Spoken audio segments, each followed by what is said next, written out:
Hello प्यारे बच्चों। तो आज हम लोग कार्बोक्सिलिक एसिड से स्टार्ट करने वाले हैं और बोर्ड लेवल पर हम इस चैप्टर को एनालाइज करेंगे एनसीईआरटी के पैटर्न से, एनसीईआरटी के ही सीक्वेंस से। ठीक है, तो सबसे पहले बिना समय वेस्ट किए हुए स्टार्ट करता हूं।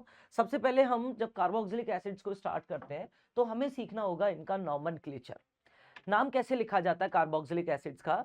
तो जैसा आपको पता होगा भाई पहले से ही कि अगर मुझे नाम लिखना है, आईयूपीएसी नेम लिखना है, तो आईयूपीएसी नेम लिखने के लिए बोलो हम क्या करते हैं, हम नाम के पीछे ओइक एसिड लगाते हैं। कब? जब कार्बन चेन का पार्ट बन जाता है। और अगर कार्बन चेन का पार्ट नहीं बनता तो हम लोग कार्ब ऑक्सैलिक वर्ड यूज करते हैं, कार्ब ऑक्सैलिक एसिड पूरा यूज करते हैं। ठीक है ना। जैसे दोनों का एक एग्जांपल दूं आपको, तो अगर मैं इस तरीके से एक कार्बोक्सिलिक एसिड बना रहा हूं तो इसमें 1 2 3 4 कार्बन चेन का पार्ट बन गया। 4 कार्बन है, रूट वर्ड होगा ब्यूट, सारे कार्बन कार्बन के सिंगल बॉन्ड हैं तो एन, और लास्ट का ई ड्रॉप करके 1 ओइक एसिड, 1 ओइक एसिड। ठीक है, तो अगर कार्बन चेन का पार्ट है तो उस केस में आपको ओइक एसिड वर्ड यूज करना होता है। लेकिन अगर कार्बन चेन का पार्ट नहीं है उस केस में हम कार्बोक्सिलिक वर्ड यूज करते हैं। जैसे एक एग्जांपल दे देता हूं इसका भी, COOH। अब यहां जब मैं नंबरिंग करूंगा तो यहां नंबरिंग करने पर कार्बन चेन का पार्ट नहीं बनेगा, तो इसका नाम मैं क्या लिखूंगा, cyclohexane 1 carb oxalic acid, carb oxalic acid. तो साइक्लोहेक्सेन 1 कार्बोक्सिलिक एसिड इसका नाम होगा अगर कार्बन चेन का पार्ट नहीं बन रहा है तो। ठीक है, तो नॉमेनक्लेचर की बात करें तो नॉमेनक्लेचर आईयूपीएसी से किया जा सकता है जैसा कि अभी देखा, या फिर हम जो कॉमन नेम्स हैं उन्हें भी यूज करते हैं। कार्बोक्सिलिक एसिड्स के काफी कॉमन नेम्स यूज किए जाते हैं, तो मैं कुछ कॉमन नेम्स आपको बता देता हूं। जैसे सबसे पहले COOH, इसे फॉर्मिक एसिड कहते हैं, फॉर्मिक एसिड। ठीक है, ऐसे ही अगर CH3 COOH है, O है यहां पर, COOH है तो इसे हम एसिटिक एसिड बोलते हैं, एसिटिक एसिड। ठीक है, दो कार्बोक्सिलिक एसिड्स, दो COH ग्रुप वाले कार्बोक्सिलिक एसिड्स के नेम भी काफी इंपॉर्टेंट हैं। जैसे टेबल में हमें आगे दे रखे हैं तो लिखने की बजाय हम लोग क्या करते हैं, टेबल से देखते हैं। और इस तरह से आप देख पा रहे हो कि भाई हमारे पास कुछ कार्बोक्सिलिक एसिड्स हैं, ऑक्सैलिक एसिड है, सक्सिनिक एसिड है, मेलोनिक एसिड है, ग्लूटेरिक एसिड है, एडिपिक एसिड है, ऐसे ही पीमैलिक एसिड होता है। तो इनको नाम, इन नाम्स को याद करने, नेम्स को याद करने के लिए मैं एक जुगाड़ बताता हूं आपको। आप याद रखना ओम्स गैप, आपको याद रखना है ओम्स गैप। ठीक है, शुरुआत ऑक्सैलिक एसिड से होगी तो COOH, COOH, this is your oxalic acid. अब इन दोनों के बीच में एक CH2 इंसर्ट कर दो, इन दोनों के बीच में एक CH2 इंसर्ट कर दो आप, तो एक CH2 इंसर्ट करने पर COOH के बीच में एक CH2 अगर आ जाए, फिर से एक COH, तो ये बनेगा आपका मेलोनिक एसिड। तो ओम्स गैप यहां से शुरू होगा। अगर आपने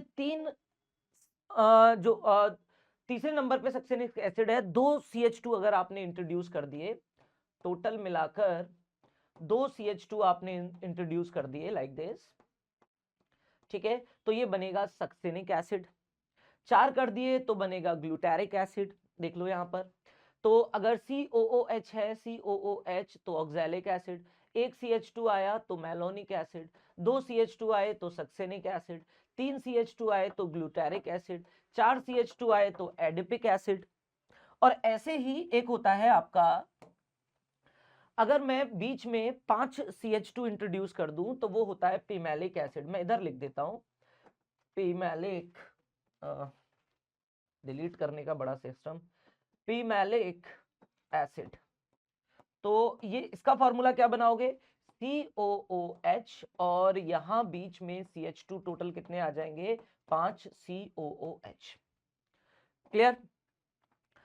एक और एसिड जो आपको यहीं याद रखना है, इधर नहीं है टेबल में, मैं बना देता हूं, हम इसे आइसोमेरिज्म में पढ़ के आते हैं। COOH अगर सेम साइडेड है इस तरह से सिस पर है तो इसे आप क्या बोलते हो, इसे आप बोलते हो मैलिक एसिड। और अगर यही COOH आपने अपोजिट साइड कर दिए, मैं इधर बना देता हूं C double bond C COOH trans पे कर दिए COOH H और H, तो ये होता है फ्यूमेरिक एसिड। तो ये भी काफी इंपॉर्टेंट नेम्स हैं, आपको याद रखने हैं। तो कुल मिला के कार्बोक्सिलिक एसिड्स में आपको IUPAC नेम्स मिलेंगे और कॉमन नेम्स भी आपको याद रखने पड़ सकते हैं। कॉमन नेम्स की बात चल रही है तो एक और चीज आप जो है याद रखें कि अगर मैं बेंजीन से COOH अटैच करता हूं, ठीक है, तो ये बनता है बेंजोइक एसिड, बेंजोइक एसिड। और अगर आपने दो COOH एडजेसेंट पोजीशंस पे ऐड कर दिए बेंजीन में, तो ये जो चीज है इसे हम क्या कहते हैं, इसे हम कहते हैं थैलिक एसिड, थैलिक एसिड। तो कुल मिलाकर कहना क्या चाह रहा हूं, ये कॉमन नेम्स हैं, आपको रटने पड़ेंगे, ठीक है। तो कॉमन नेम्स आपको याद रखने पड़ते हैं, इनका कोई दूसरा इंतजाम नहीं है।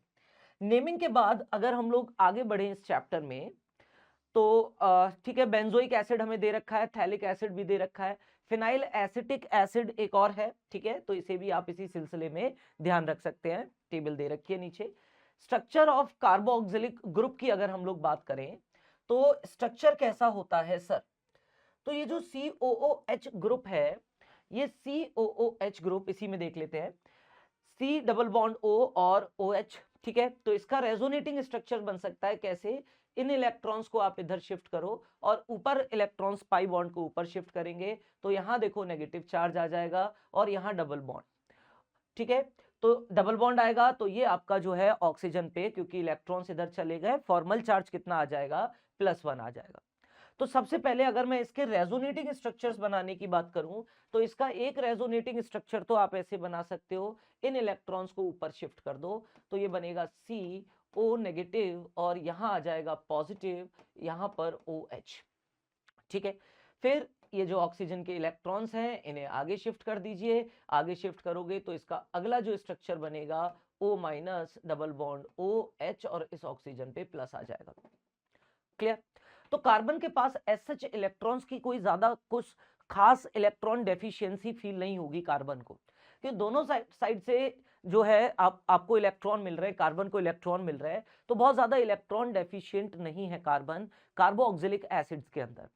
और इसी वजह से आप देखते हो कि कार्बोक्सिलिक एसिड्स में जो न्यूक्लियोफिलिक एडिशन होता है, हमने लास्ट क्लास डिस्कस कर रखा है एल्डिहाइड और कीटोन्स के अंदर कि भाई एल्डिहाइड और कीटोन्स न्यूक्लियोफिलिक एडिशन शो करते हैं, यहाँ माइनस है, यहाँ कार्बन पे प्लस है, न्यूक्लियोफाइल जुड़ जाता है, ऑक्सीजन का बॉन्ड ऊपर शिफ्ट हो जाता है, याद आता है, हमने पढ़ रखा है।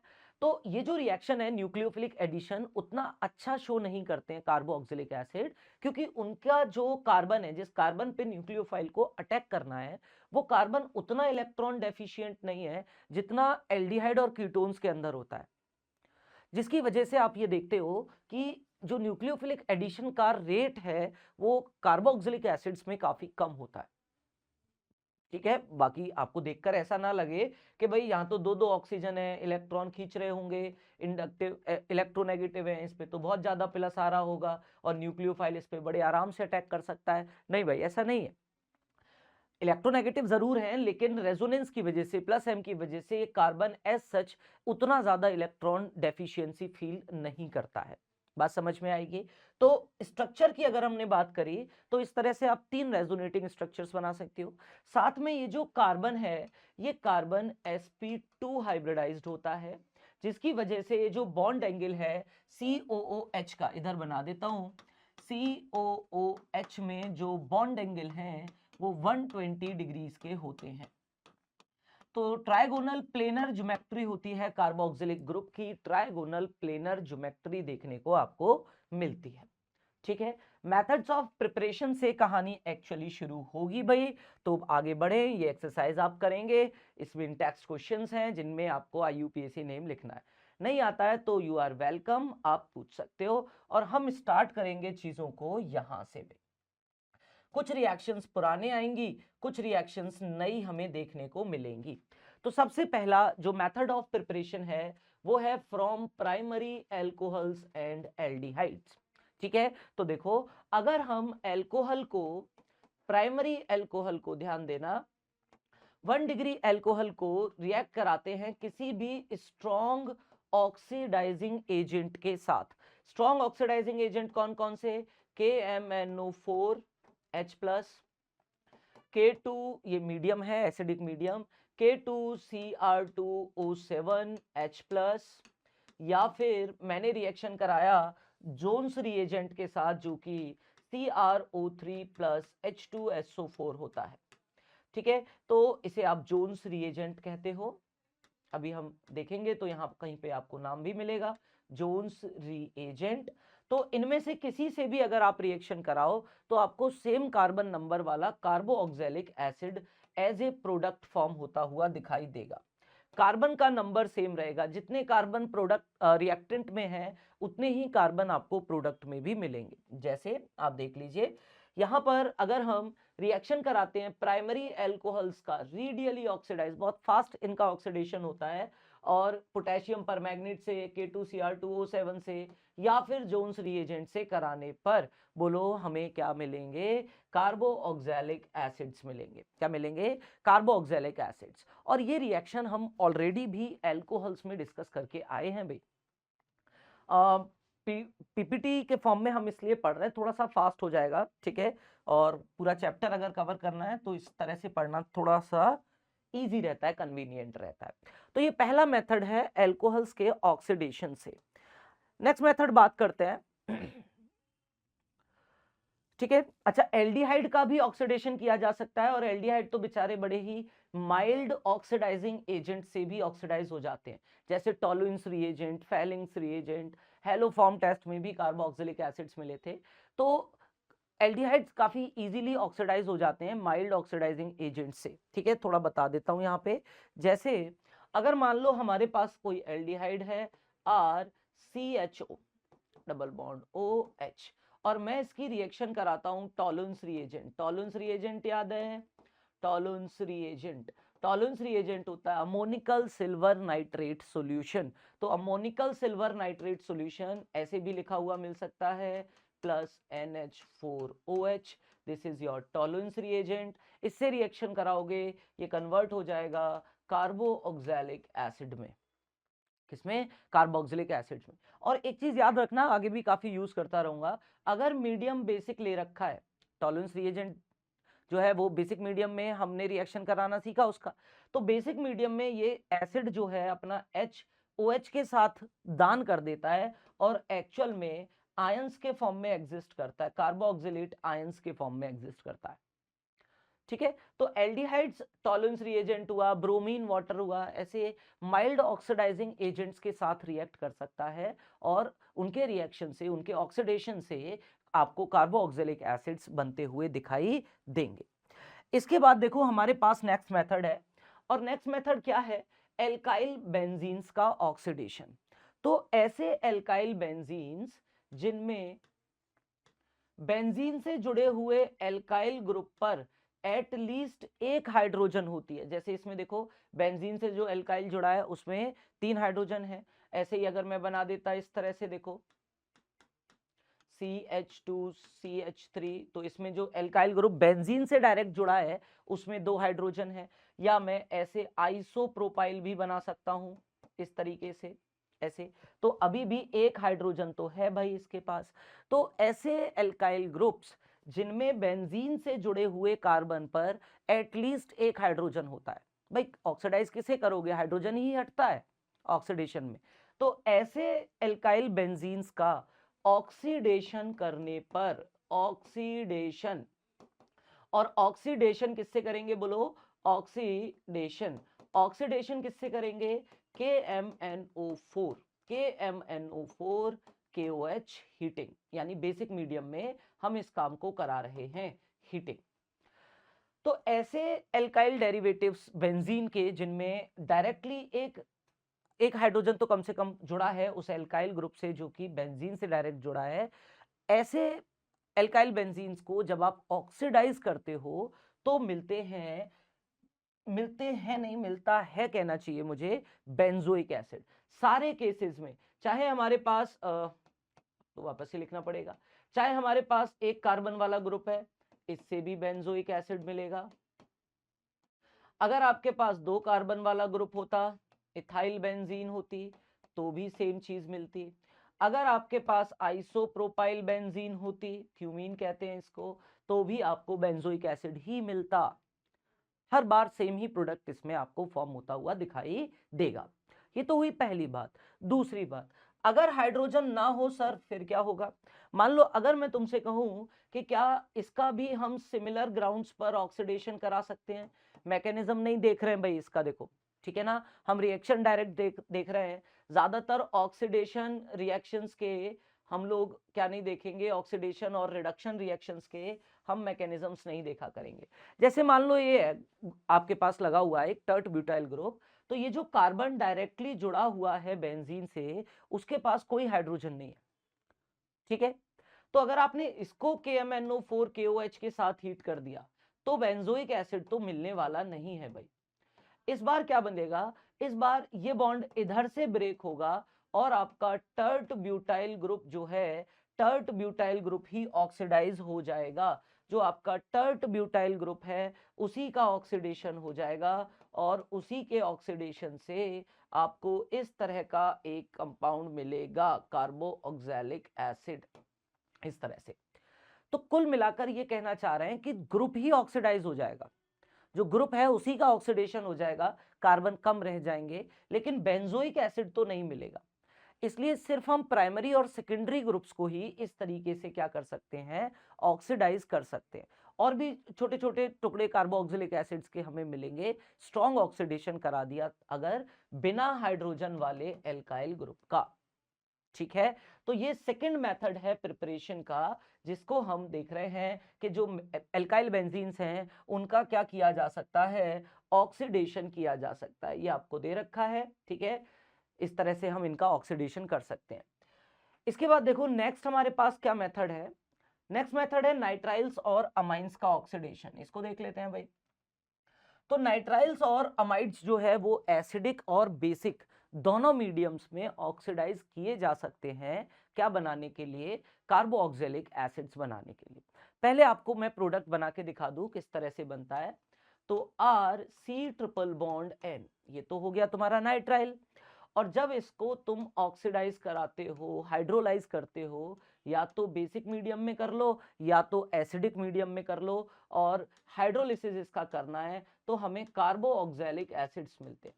कंप्लीट हाइड्रोलिसिस से कार्बोऑक्सैलिक एसिड मिलते हैं, और अगर आपने पार्शियल हाइड्रोलिसिस किया तो उससे अमाइड मिलता है। अमाइड स्टेज पर ही कहानी रुक जाती है, ठीक है। तो सबसे पहले तो प्रोडक्ट बनाना सीखो, कैसे बनाते हैं। प्रोडक्ट बनाने के लिए काम बहुत आसान है, आप वाटर का एडिशन कर दो। देखो यहाँ प्लस यहाँ माइनस रहेगा इलेक्ट्रोनेगेटिविटी के डिफरेंस की वजह से, तो आप इस पर OH और इस पर H जोड़ दो वाटर का। पहली बार में किया तो क्या बनेगा, एक OH इधर आ जाएगा, इधर डबल बॉन्ड रह जाएगा, और इधर तुम्हारा नाइट्रोजन से एक हाइड्रोजन जुड़ जाएगा। सिमिलरली एक और वाटर जोड़ो, एक और वाटर जोड़ोगे तो देखो यहाँ पर फिर से एक और OH, एक और OH, सिंगल बॉन्ड NH2 हो जाएगा। फिर यहां से वाटर रिमूव कर दो तो ये आपको अमाइड मिल जाएगी। एक कार्बन पर दो OH स्टेबल नहीं होने से हम इसे अमाइड में कन्वर्ट कर लेंगे। अमाइड का फर्दर हाइड्रोलिसिस करो, फिर से वाटर जोड़ो सिमिलर तरीके से, यहाँ H और इधर OH कार्बन पर, तो आपको कार्बोऑक्सिलिक एसिड मिल जाएगा और अमोनिया मिलेगा। क्या मिलेगा, अमोनिया, NH3।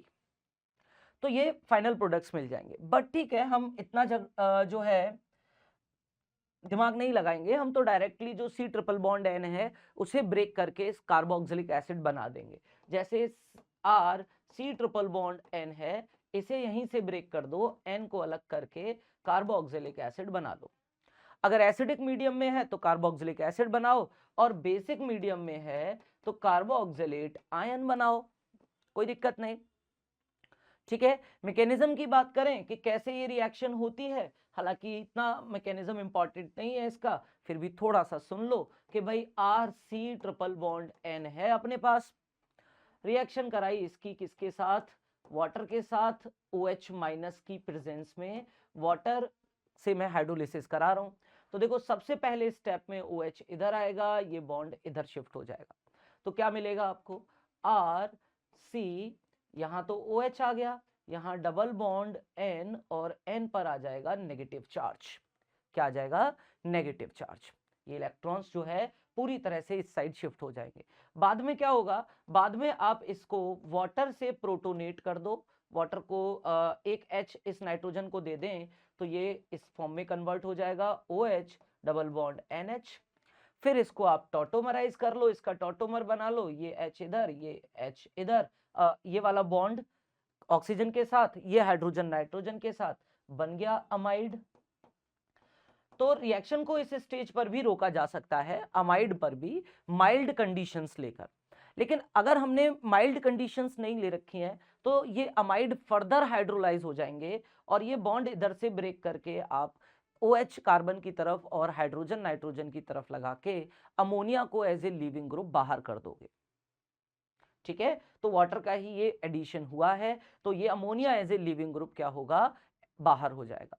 तो ये भी एक मेथड है टू प्रिपेयर बोलो कार्बोक्सिलिक एसिड्स। हम क्या कर सकते हैं, अब देख लें जरा एनसीईआरटी क्या कह रही है। तो हम अमाइड जो हमारे नाइट्राइल्स हैं उनका हाइड्रोलिसिस करके पहले अमाइड बनाएंगे, और हीटिंग आप कर रहे हो, हार्ड कंडीशंस हैं, हार्श कंडीशंस हैं, माइल्ड कंडीशंस नहीं है, तो ये अमाइड फर्दर ऑक्सीडाइज होंगे, फर्दर हाइड्रोलाइज होंगे और कार्बोक्सिलिक एसिड्स में कन्वर्ट होंगे। साथ में प्रोडक्ट जो मिलेगा वो अमोनिया मिलेगा, जैसे यहाँ तो नहीं लिखा हुआ, मैं लिख देता हूँ, इधर लिखा हुआ है अमोनिया, अमोनिया हमें साइड प्रोडक्ट मिलेगा। आप किसी भी तरह के अमाइड्स को जो है कन्वर्ट कर सकते हो कार्बोक्सिलिक एसिड्स में, नाइट्राइल्स को भी आप किस में कन्वर्ट कर सकते हो, कार्बोक्सिलिक एसिड्स में कन्वर्ट कर सकते हो। तो ये एक मेथड है कार्बोक्सिलिक एसिड्स के प्रिपरेशन का। ओके, आगे बढ़ाते हैं कहानी को। ठीक है, आसान है, ज्यादातर ना इसके मेथड हाइड्रोलिसिस वाले ही हैं। इसको डिस्कस करते हैं, बड़ा इंटरेस्टिंग सा ये मेथड है, फ्रॉम ग्रिग्नार्ड रिएजेंट। हम ग्रिग्नार्ड रिएजेंट से क्या कर सकते हैं, हम ग्रिग्नार्ड रिएजेंट से कार्बोक्सिलिक एसिड्स बना सकते हैं। कैसे बना सकते हो सर ग्रिग्नार्ड रिएजेंट से, तो देखो बहुत आसान है, ग्रिग्नार्ड रिएजेंट से हम किस तरह कार्बोक्सिलिक एसिड्स को बनाएंगे। सबसे पहले ग्रिग्नार्ड रिएजेंट, इसे तो हम जानते ही हैं, RMgX, बहुत ज्यादा आयोनिक कैरेक्टर होता है कार्बन और मैग्नीशियम के इस बॉन्ड में, जिसकी वजह से मैग्नीशियम पर पॉजिटिव, कार्बन पर नेगेटिव चार्ज रहता है। इसकी रिएक्शन में कराऊंगा CO2 से। CO2 एक वीक इलेक्ट्रोफाइल है, इसे ठीक है इलेक्ट्रॉन्स की जरूरत है क्योंकि ये जो कार्बन है ना इस पर पार्शियल पॉजिटिव और जो साइड वाले ऑक्सीजन है इन पर पार्शियल नेगेटिव है, तो it is a weak electrophile, इसको इलेक्ट्रॉन्स की जरूरत है। वो जरूरत पूरी करेगा ग्रिग्नार्ड रिएजेंट। कैसे, ये बॉन्ड टूट जाएगा R माइनस और Mg+ में, तो मैं इस माइनस को तो इस कार्बन से जोड़ूंगा, बॉन्ड ये आगे शिफ्ट हो जाएगा और Mgx ऑक्सीजन से, देखो भाई आपने R माइनस को जोड़ा कार्बन से, प्लस को माइनस से जोड़ा, तो R तो इससे जुड़ गया। अब कार्बन 4 ही बॉन्ड बना सकता है, तो एक बॉन्ड आप आगे तोड़ दो, एक बॉन्ड इधर भी तोड़ सकते थे ना, दोनों ऑक्सीजन एक जैसे हैं, किधर भी तोड़ोगे बात एक ही है। आगे तोड़ दिया तो इस ऑक्सीजन पे आ जाएगा माइनस चार्ज। ठीक है, चलो 2 स्टेप्स में कर देता हूं इसे। तो ये कार्बन ऑक्सीजन पर आ गया माइनस चार्ज और एक डबल बॉन्ड ऑक्सीजन पहले से जुड़ा हुआ था, कार्बन से आके आगे कौन जुड़ गया, R। ठीक, इसके बाद ये जो Mgx है, इस Mgx को इस ऑक्सीजन के साथ लगा दो चार्ज को बैलेंस करने के लिए। फिर हम इसमें जब वाटर मिलाएंगे H+ के प्रेजेंस में, वाटर मिलाओगे तो इसका हाइड्रोलिसिस होगा और ये कन्वर्ट हो जाएगा कार्बोक्सिलिक एसिड में। ऊपर तो आपका आ जाएगा OH और नीचे डबल बॉन्ड O। तो ये भी एक अच्छा मेथड है, ये भी एक अच्छा मेथड है क्या बनाने का, कार्बोक्सिलिक एसिड्स बनाने का। ग्रिग्नार्ड रिएजेंट से हम CO2 की रिएक्शन करा सकते हैं, क्या करने के लिए, कार्बोक्सिलिक एसिड्स बनाने के लिए। ठीक है, कोई समस्या नहीं, आगे बढ़ाते कहानी को। इसके बाद देखो नेक्स्ट जो मेथड हमारे पास है वो है हाइड्रोलिसिस एनहाइड्राइड और एसिड हैलाइड्स का। इसके बाद काफी इंपॉर्टेंट मेथड है, उसे हम थोड़ा सा देखेंगे। तो जो एसिड हैलाइड्स हैं और जो आपके एनहाइड्राइड्स हैं, उन्हें भी हम हाइड्रोलाइज करके किस में कन्वर्ट कर सकते हैं, कार्बोऑक्जेलिक एसिड्स में।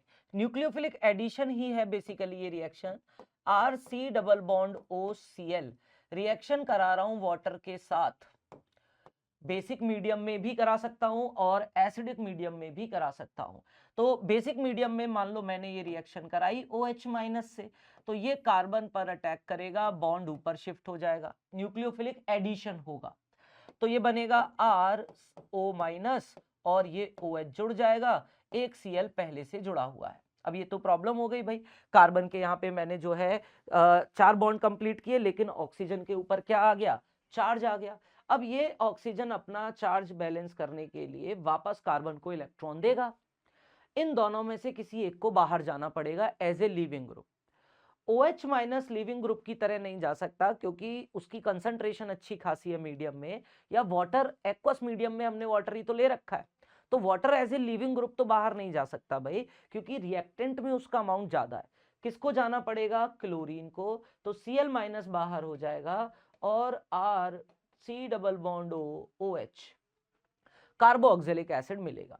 सिमिलरली OH- की जगह सिंपली वाटर होता, तो वाटर भी अपने ऑक्सीजन के जो लोन पेयर हैं उन्हें लेके सेम तरह से अटैक करता, और वाटर फिर लिविंग ग्रुप की तरह बाहर नहीं जाता, क्योंकि वो तो सॉल्वेंट है, उसका तो अमाउंट बहुत ज्यादा है, तो रिएक्शन बैकवर्ड तो नहीं जा सकता भाई, वाटर नहीं जाएगा, जुड़ गया तो जुड़ गया, किसी दूसरी चीज को बाहर जाना पड़ेगा, और वो क्लोरीन है। बेसिक मीडियम में जब हम इस रिएक्शन को कराएंगे, तो फाइनली इस H को भी आप हटा देंगे, और बेसिक मीडियम में कार्बोऑक्जेलेट आयंस के फॉर्म में ये एग्जिस्ट करेगा। ठीक है, तो इस तरह से हम एसिड हैलाइड्स का सिंपली वाटर से कराएं, तो देखो कार्बोऑक्जेलिक एसिड Cl- बाहर हो गया, और अगर आपने बेसिक मीडियम ले रखा है तो कार्बोऑक्जेलेट आयन बनते हैं, यहाँ माइनस चार्ज आएगा, और बाद में ठीक है हम उन कार्बोऑक्जेलेट आयंस को वाटर से प्रोटोनेट करके कार्बोऑक्जेलिक एसिड भी बना सकते हैं। सिमिलरली हम एनहाइड्राइड्स का भी क्या कर सकते हैं, हाइड्रोलिसिस कर सकते हैं। तो मैं इधर करके दिखाता हूं एनहाइड्राइड्स का हाइड्रोलिसिस कैसे किया जाएगा। तो ये एक एनहाइड्राइड है हमारे पास, ठीक है, और वाटर इस पर मैं ऐड करूंगा H2O, ठीक है, H2O आप इस पर ऐड करोगे तो ये हाइड्रोजन इस ऑक्सीजन के साथ चला जाएगा, ये OH इस कार्बन के साथ, तो आपको CH3 double bond OH, 2 molecules मिलेंगे कार्बोऑक्जेलिक एसिड्स के। ठीक है, तो एनहाइड्राइड का हम क्या करा सकते हैं, हाइड्रोलिसिस करा सकते हैं, और एनहाइड्राइड के हाइड्रोलिसिस से भी हमें क्या मिलता है, हमें कार्बोऑक्जेलिक एसिड्स ही मिलते हैं। ये भी जनरली एसिडिक मीडियम में कराया जाता है माइल्ड H+ की कंडीशंस लेकर। तो ये था मेथड कार्बोऑक्जेलिक एसिड्स को प्रिपेयर करने का। जो लास्ट मेथड हमें एनसीईआरटी ने दे रखा है, बहुत इंपॉर्टेंट मेथड है, और ये है एस्टर्स का हाइड्रोलिसिस। ये भी एसिडिक और बेसिक दोनों मीडियम्स में कराया जाता है, लेकिन पहले हम बेसिक मीडियम को ही डिस्कस करेंगे थोड़ा सा, काफी मैकेनिज्म इंटरेस्टिंग रहता है इसमें। तो सबसे पहले तो रिएक्शन से मिलो, रिएक्शन क्या है, रिएक्शन है RC double bond OR, this is ester, R- बना दिया डिफरेंट दिखाने के लिए, और इसका मैं बेसिक मीडियम में रिएक्शन करा रहा हूं वाटर के साथ, हाइड्रोलिसिस। तो ये बॉन्ड आप ब्रेक कर देंगे यहां से, ठीक है, अभी फिलहाल तो इधर से ही कर रहा हूं क्योंकि ये वाला ऑक्सीजन रेजोनेंस स्टेबलाइज है, तो पहला तो मेरी प्रायोरिटी यही रहेगी कि मैं O और R- का बॉन्ड तोड़ूं, carbon C double bond O, carbon और ऑक्सीजन का बॉन्ड ना तोड़ूं, पहली प्रायोरिटी तो यही रहेगी, लेकिन देखेंगे अभी थोड़ी बात करते हैं। तो ये बॉन्ड यहां से ब्रेक होगा, और देखो एक तो आपको RC डबल बॉन्ड O, इस ऑक्सीजन से तो हाइड्रोजन जुड़ जाएगी, OH बना लेगी, और इस R- से OH जुड़ जाएगा वाटर का, तो वाटर को मैंने जोड़ा है बेसिकली इस तरह से OH, तो यहां से तोड़ लिया है, H को ऑक्सीजन के साथ कार्बोक्सिलिक एसिड, और OH को R- के साथ एल्कोहल बनाया है। तो इस तरह से जो है एस्टर्स को हाइड्रोलाइज किया जा सकता है और कार्बोक्सिलिक एसिड्स में कन्वर्ट किया जा सकता है। मैकेनिज्म की बात करें तो मैकेनिज्म क्या होता है, इसी में मैकेनिज्म हम लोग डिस्कस कर लेते हैं तो मैकेनिज्म भी एक न्यूक्लियोफिलिक एडिशन ही है भाई। बात करते हैं R C double bond O O R dash. Basic medium में ये रिएक्शन शुरू होगी। पहले स्टेप में ऑक्सीजन OH माइनस बेस का OH माइनस इस कार्बन पे अटैक करेगा और ये बॉन्ड ऊपर शिफ्ट हो जाएगा इस तरह से। बॉन्ड ऊपर शिफ्ट हो गया तो देखो क्या मिलेगा, RCO माइनस और यहां OH आ जाएगा, ये बनेगा तुम्हारा OR डैश। ठीक है, इसके बाद आप इन इलेक्ट्रॉन्स को वापस भेजें और ये as a leaving group O R dash O आपका लीविंग ग्रुप की तरह बाहर हो जाएगा। तो देखो क्या मिलेगा, R C double bond O OH और फिर मिलेगा साइड में R डैश O माइनस, ये इलेक्ट्रॉन्स ऑक्सीजन पे आ जाएंगे। प्रोटॉन एक्सचेंज करवाओ, ये एसिड है ये बेस है, H इस एल्कोहल को मिल जाएगा और मीडियम क्योंकि बेसिक है तो कार्बोऑक्जेलिक एसिड आयंस के फॉर्म में एग्जिस्ट करेंगे इस तरह से, साथ में R डैश OH एल्कोहल। बाद में आप इसे बेशक वाटर से प्रोटोनेट कर सकते हैं और फाइनली कार्बोऑक्जेलिक एसिड्स आपको मिल जाएंगे। तो कुल मिला के इस रिएक्शन में हुआ क्या, ये मैकेनिज्म है एस्टेरिफिक हाइड्रोलिसिस ऑफ एस्टर्स का। OH का न्यूक्लियोफिलिक एडिशन हुआ, ठीक है, और न्यूक्लियोफिलिक एडिशन होने के बाद आपका OR डैश बाहर हुआ, ठीक है। बेसिक मीडियम में ये रिएक्शन हो रही है, OR डैश माइनस आपका एज ए लिविंग ग्रुप बाहर हुआ, बाद में प्रोटॉन एक्सचेंज करके फाइनल प्रोडक्ट्स बनाए हैं। ओके, तो ये जो रिएक्शन है इस रिएक्शन में आप देखें जो बेस है वो एसाइल ग्रुप पर जुड़ा है। ये जो ग्रुप है this is called acyl group, acyl group. और ये जो R डैश बना रखा है this is your alkyl group, alkyl group.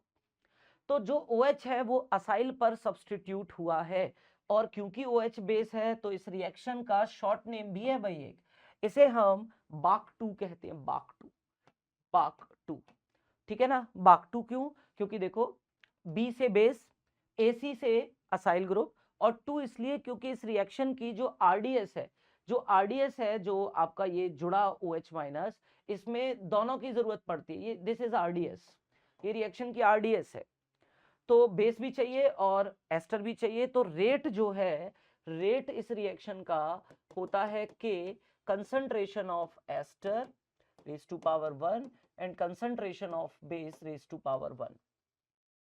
तो इसलिए इसे हम BAK2 कहते हैं। सबसे पहले तो BAK2 ही हम लोग सोचेंगे भाई, लेकिन प्रॉब्लम ये है कि ये मैकेनिज्म सिर्फ तभी हो सकता है जब ये R स्मॉल हो। कैसा हो, स्मॉल हो, ठीक है, छोटा हो। मान लो मैं इसे O18 कह दूं तो जो एल्कोहल बनेगा ना वो O18 वाला होगा। कभी क्वेश्चन आ जाए, बोर्ड में तो नहीं आएगा लेकिन फिर भी ध्यान रखने में कोई बुराई नहीं है कि O18 अगर है तो वो एल्कोहल के साथ गई है ऑक्सीजन, कार्बोनिल ग्रुप के साथ ऑक्सीजन नहीं गई अगर BAK2 कराओगे। और BAK2 होगा कब, जब ये ग्रुप छोटा होगा तो इसे हिंड्रेंस कम मिलेगी OH को और अटैक हो जाएगा। लेकिन अगर ये ग्रुप बल्की हुआ तो मामला बदल जाएगा। आप इसका स्क्रीनशॉट लो फिर मैं बताता हूं मामला बदलेगा कैसे। स्क्रीनशॉट ले लिया होगा सभी ने, चलिए। अब अगर क्या होता कि ये जो ग्रुप मैंने लगा रखा है ये बल्की ग्रुप होता, लेट से ये ग्रुप मैंने लगा दिया है C double bond O O18 ही कर देता हूं इसे R डैश, ठीक है, क्योंकि अब बदलेगा ना मामला इसलिए। अब फिर से OH माइनस बेसिक मीडियम में हमारा अटैक करा रहा, लेकिन अब ये OH इस कार्बन पे अटैक नहीं कर पाएगा भैया, ठीक है। अब मामला गड़बड़ है, क्यों, क्योंकि ये बल्की ग्रुप है और ये कार्बन काफी हिंडर्ड है, थियरिकली क्राउडेड है, तो ये OH इस पर अटैक तो नहीं कर सकता, ये बात तो तय है। फिर ये क्या करेगा, ध्यान से सुनना, ये OH अब इस एल्काइल ग्रुप पर अटैक करेगा, क्योंकि देखो इस ऑक्सीजन की वजह से इस कार्बन पर भी तो पॉजिटिव डेवलप हो चुका होगा, तो ये OH इस कार्बन पर अटैक करेगा और जो बॉन्ड है आपका वो बॉन्ड टूटेगा इस ऑक्सीजन की डायरेक्शन में। ये तो आपका कार्बोक्सिलिक एसिड बन जाएगा आयन लेकर और एल्कोहल फॉर्म हो जाएगी ROH। लेकिन इंटरेस्टिंग बात ये थी कि इस बार जो ऑक्सीजन है माइनस, ठीक है, इस बार जो ऑक्सीजन है वो कार्बोनिल ग्रुप के साथ गया है, तो रिएक्शन को शॉर्ट में क्या कहते हैं, B for base. Alkyl group पर एडिशन अटैक हुआ है, सब्स्टिट्यूशन हुआ है, तो एल्काइल को Al से रिप्रेजेंट करेंगे। इसमें भी रिएक्शन की आरडीएस में दोनों चीजों की जरूरत पड़ती है, तो ये भी सेकंड ऑर्डर का रिएक्शन है, इसे हम बाल-2 कहते हैं। क्या कहते हैं, बाल-2। तो पहली प्रायोरिटी है बाक-2, फिर है बाल-2। बाक-2 क्या है, अगर छोटा ग्रुप यहां होता तो OH इस कार्बन पे अटैक करता, न्यूक्लियोफिलिक एडिशन करने के लिए न्यूक्लियोफिलिक अटैक होता है इस पे। एडिशन एलिमिनेशन कहते हैं इसको शॉर्ट में, पहले एडिशन होता है फिर एलिमिनेशन। SNAE रिएक्शंस हैं ये, SNAE। तो न्यूक्लियोफिलिक एडिशन एलिमिनेशन, पहले स्टेप में तो एडिशन हो रहा है OH का, और फिर एलिमिनेशन हो रहा है, लिविंग ग्रुप की तरह बाहर जा रही है कोई चीज। SNAE इन्हें कहा जाता है। लेकिन ठीक है, कोई बात नहीं, आप तो समझो कि भाई ग्रुप्स अगर डिफरेंट हैं तो प्रोडक्ट्स बदलेंगे। जो O18 है, आइसोटोपिक ऑक्सीजन जो है, वो इस CO के साथ भी जा सकती है और एल्कोहल के साथ भी जा सकती है, एल्काइल ग्रुप के साथ भी जा सकती है। कब क्या होगा ये डिपेंड करेगा आपने ग्रुप कैसे ले रखे हैं, आपने ग्रुप्स दोनों कैसे ले रखे। अगर इधर बल्कि ग्रुप ले रखा है तो ऑक्सीजन इधर जाएगा C डबल बॉन्ड O के साथ, और अगर इधर बल्कि ग्रुप आपने नहीं ले रखा, छोटा ग्रुप है, तो फिर ऑक्सीजन कहां जाएगी, फिर ऑक्सीजन आपकी एल्कोहल के फॉर्म में जाएगी। प्रॉब्लम कब आएगी, प्रॉब्लम आएगी कि मैं दोनों तरफ बल्कि ले लूं, तब क्या होगा सर, तब होगा बाल-1 फर्स्ट ऑर्डर, यानी पहले कार्बोकैटायन बनेगा बॉन्ड तोड़ने से, बाद में उस पे OH का अटैक होगा। करके दिखाऊं तो आप इसका स्क्रीनशॉट लो। तो हम लोग देख रहे हैं हाइड्रोलिसिस एस्टर्स का, और एस्टर्स के हाइड्रोलिसिस से बोलो क्या बनते हैं, कार्बो ऑक्सैलिक एसिड्स बनते हैं। प्रॉब्लम क्या है, प्रॉब्लम ये है कि सर जी दोनों तरफ बल्कि ग्रुप लेके दिखाओ तब जानेंगे। इस तरह से यहाँ पर C डबल बॉन्ड O, और यहाँ भी मैंने ऑक्सीजन से ये टर्चरी ग्रुप लगा रखा है। अब प्रॉब्लम ये है कि जो OH है भैया जी, वो ना तो इधर अटैक कर सकता है इस कार्बन पर, ये भी बल्कि है, और ना ही इस कार्बन पर अटैक कर सकता क्योंकि ये भी बल्कि है। दोनों तरफ जो है बल्कि है आपके ग्रुप्स, तो OH जो है अटैक यहाँ पर नहीं कर पाएगा। तो प्रॉब्लम ये हो गई कि भाई दोनों साइड अटैक नहीं हो सकता, अब क्या होगा, तो अब इस केस में OH पहले स्टेप में रिक्वायर्ड ही नहीं होगा, OH का कहीं नामो निशान ही नहीं आएगा पहले स्टेप में। ठीक है, तो ये O18 ही से कर देता हूं। तो फर्स्ट स्टेप में जो है ये बॉन्ड ऑक्सीजन की तरफ ब्रेक होगा, क्योंकि अभी भी ये ऑक्सीजन का बॉन्ड जो है ये रेजोनेंस स्टेबलाइज है। ठीक है, और अगर ये रेजोनेंस स्टेबलाइज है तो ये इस साइड तो ब्रेक नहीं हो सकता। ठीक है, तो यहां से ये बॉन्ड ब्रेक होगा और आपको कार्बोकैटायन जनरेट होता हुआ दिखाई देगा भाई, इस तरह से ऑक्सीजन पे आ जाएगा माइनस, जो कि इधर रेजोनेंस स्टेबलाइज है, इधर बन जाएगा कार्बोकैटायन लाइक दिस। अब इस कार्बोकैटायन पे OH माइनस का अटैक होगा और आपको फाइनल एल्कोहल मिल जाएगी इस तरह से। तो अभी भी देखो सब्स्टिट्यूशन तो एल्काइल ग्रुप पे ही हुआ, इस वाले पार्ट पे ही हुआ। तो अगर सब्स्टिट्यूशन इसी पार्ट पर हुआ है तो फिर मैं कह सकता हूं कि भाई अभी भी बेस कैटेलाइज्ड है, बाल तो है ही Al एल्काइल ग्रुप के लिए। लेकिन बताइए इस बार क्या जो RDS है वो उसमें OH माइनस का यूज हो रहा है, RDS कौन सी है, this is RDS, formation of carbocation is RDS, तो उसमें तो OH माइनस यूज ही नहीं हो रहा। तो ये मैकेनिज्म है बाल-1। तो पहले सोचेंगे बाक-2, फिर सोचेंगे बाल-2, और फिर सोचेंगे बाल-1। जब दोनों साइड ग्रुप्स कैसे होंगे, दोनों साइड ग्रुप्स कैसे होंगे बोलो, बल्कि होंगे, टर्शरी होंगे, तब होगी बाल-1, कार्बोकैटायन बनेगा और फिर OH माइनस का अटैक होगा। ये आपका कार्बोक्सिलिक एसिड आयन बन चुका है, ये वाला हमारा पहले स्टेप में। तो एस्टर्स के हाइड्रोलिसिस से इस तरह से हम क्या कर सकते हैं, प्रोडक्ट्स बना सकते हैं। इसमें एक और होता है, बाक-1 भी होता है। अगर इस साइड कार्बोकैटायन बने ही ना, अगर ऐसी कोई मैं रिएक्शन दे दूं, थोड़ा सा समझना, बोर्ड में तो नहीं आएगा लेकिन अब बात छिड़ गई है तो हम बात कर रहे हैं। फिर से O18 है मेरे पास और इस साइड मैंने ये ग्रुप लगा रखा है। ठीक है, अब मैं इस बॉन्ड को यहां से नहीं तोड़ सकता, क्यों, क्योंकि अगर मैं यहां से बॉन्ड तोड़ता हूं तो इस कार्बन पर, ब्रिज हेड कार्बन पर पॉजिटिव देना पड़ेगा, जो कि पॉसिबल नहीं है भाई। ब्रिज हेड कार्बन पर पॉजिटिव पॉसिबल नहीं है, ब्रैड्स रूल याद है ना हमें, यहाँ ब्रिज हेड कार्बन पर पॉजिटिव नहीं हो सकता, तो मजबूरी में ये बॉन्ड इधर से ही तोड़ना पड़ेगा। बट ये रिएक्शन बहुत स्लो होगा क्योंकि ये जो इलेक्ट्रॉन्स हैं ये रेजोनेंस स्टेबलाइज्ड हैं, तो ये रेजोनेंस स्टेबलाइज ये बॉन्ड है, तो मुश्किल से तो टूटेगा लेकिन कोई ऑप्शन नहीं है। और फिर जब बॉन्ड तोड़ोगे आप तो सी डबल बॉन्ड ओ, ये बॉन्ड हम लोग ब्रेक करेंगे ऑक्सीजन की तरफ, ये इस तरह से यहाँ पर आपका आके जुड़ेगा OH माइनस क्योंकि पॉजिटिव आ जाएगा, तो इस पॉजिटिव से OH माइनस जुड़ेगा और आपको एस्टर मिल जाएगा, सॉरी कार्बोक्सिलिक एसिड मिल जाएगा।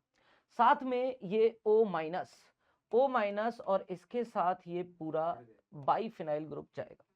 ये H इधर से आप प्रोटॉन एक्सचेंज कर दो तो अल्कोहल और कार्बोक्सिलिक एसिड का एनायन। लेकिन इस बार देखो OH किस पे जुड़ा है, एसाइल ग्रुप पर, तो बेसिक मीडियम में एसाइल पर सब्स्टिट्यूशन हुआ है, बट फर्स्ट स्टेप जो स्लो स्टेप थी बॉन्ड का तोड़ना उसमें OH इन्वॉल्व नहीं था, ऑर्डर 1 ही होगा, इसे बाकू-1 कहते हैं। तो हमने सीखा क्या, हमने सीखा सबसे पहले हम सोचेंगे बाक2, अगर कार्बोनिल ग्रुप से जुड़ा हुआ ग्रुप कैसा है, छोटा है, अगर कार्बोनिल ग्रुप से जुड़ा हुआ ग्रुप छोटा है तो बाक2 से मैकेनिज्म होगा। उसके बाद हम सोचेंगे बाल2 नहीं तो फिर बाल1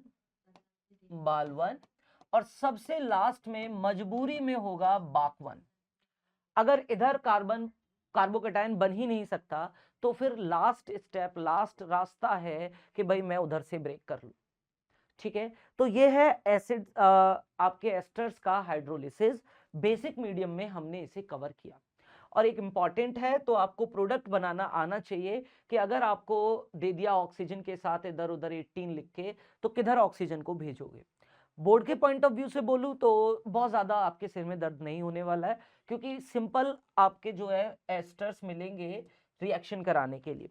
तो सिंपल एस्टर्स में कैसे रिएक्शन कराओगे, तो भैया सिंपल वाले में तो आप इस ऑक्सीजन को हमेशा, जैसे ये है तो कोई बहुत ज्यादा भीड़ तो है नहीं, प्राइमरी ग्रुप है CH3 ग्रुप, प्राइमरी ग्रुप है, प्राइमरी ग्रुप रहेंगे तो हम बाक2 से ही जाएंगे भाई।